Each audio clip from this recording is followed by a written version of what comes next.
সবাইকে ছায়া হরর স্টোরিতে স্বাগতম। আমি তোফায়েল আহমেদ। আমি তোমাদেরকে এমন গল্প শোনাবো যেগুলো শেষ হলে তোমরা আলো নিভিয়ে ঘুমাতে ভয় পাবে। আজ আমি বলবো এমন একটি কথা যা আমার নিজের সাথে ঘটেছিল। গল্পের নাম ফিরে দেখা।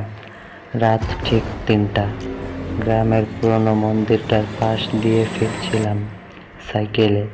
চারদিক নিস্তব্ধ, বাতাস যেন জমে গেছে। শুধু কুয়াশার মধ্যে নিজের নিঃশ্বাসের আওয়াজ পাচ্ছিলাম। হঠাৎ মনে হলো কেউ আমার পেছনে হাঁটছে। প্রথমে ভেবেছিলাম কুয়াশার ভুল, কিন্তু সেই শব্দটা খট খট খট। আমার গতি যত বাড়ে শব্দটা তত বাড়ে। আমি থামলাম, চারপাশে তাকালাম, কিছুই নেই। শুধু মন্দিরের ঘন্টাটা দুলছে হালকা করে, অথচ একদম বাতাস নেই।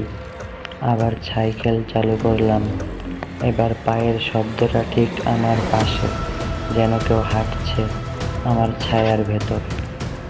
তারপর শুনতে পেলাম একদম কানের কাছে, ফিস ফিস করে কেউ বলছে, এখন চেনা গেল। আমার পুরো শরীর কেঁপে উঠল। ঘাড় ঘুরিয়ে দেখি সাইকেলের আয়নায় আমারই মুখ, কিন্তু চোখ উল্টে গেছে, ঠোঁট ছিঁড়ে গেছে, দাঁত দেখা যাচ্ছে না। আমি বোবা হয়ে গেলাম। আয়নার ভেতরের আমি ধীরে ধীরে হাসছে।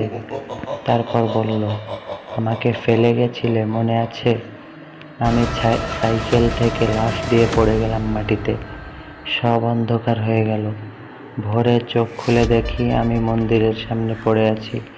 গ্রামবাসীরা বলছে আমি নাকি ৩ দিন ধরে নিখোঁজ, কিন্তু আমি তো গত রাতেই ফিরছিলাম, তাই না? তারা দেখিয়েছে আমার সাইকেলটা, হ্যান্ডেলে ঝুলছে একটা মুখোশ। ভালো করে তাকিয়ে দেখি সেটা আমার নিজের মুখ।